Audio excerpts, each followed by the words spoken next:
ජෙසුපීටයි ඔබත් ඔබගේ පවුලේ සියලු දෙනා දෙවියන් වහන්සේ බහුල වශයෙන් අද දවසේදී ආශිර්වාද කරන සේක්වා.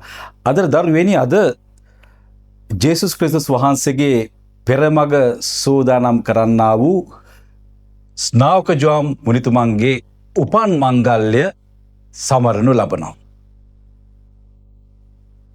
ශුද්ධ ලියවිලි පාඨයේ සඳහන් කරනවා ස්නාවක ජෝම්ගේ උපත සම්බන්ධයෙන් මිනිස්සු අහනවා මේ දරුවා කෙබඳු කෙනෙක් වන්නේද? මක්නිසාද සමිඳාන් වහන්සේගේ හස්තය ඔහු කෙරෙහි විය. පුංචි කාලෙම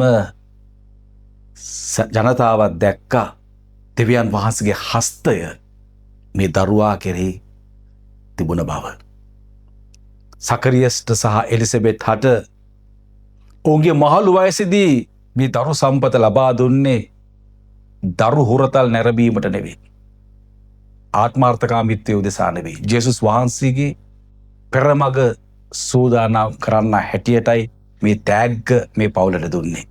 ආදර දරුවෙනි, සහෝදර සහෝදරිනි, ඔබත් ඔබගේ දරුවන්ව ඇතිදැඩි කරන්නේ ආත්මාර්ථකාමී අය වගේ වෙන්නද? සමහර දරුවෝ ඉන්නවා හරි ආත්මාර්ථකාමී.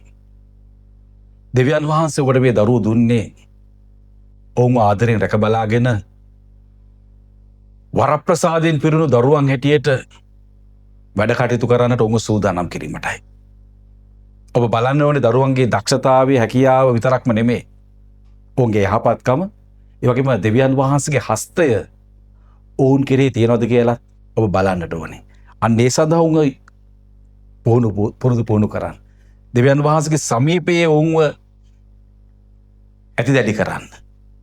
දෙවියන් වහන්සේගේ හස්තය ඔබ කෙරේ තියෙනවා නම්, ඔබේ දරුවන් කෙරේ තිබෙනවා නම් බය වෙන්න එපා. ඔබ ඊටාම ප්‍රබල බලවත් පුද්ගලෙක් වෙන්නට ඕන. ඔබේ දරුවොත් එහෙමයි.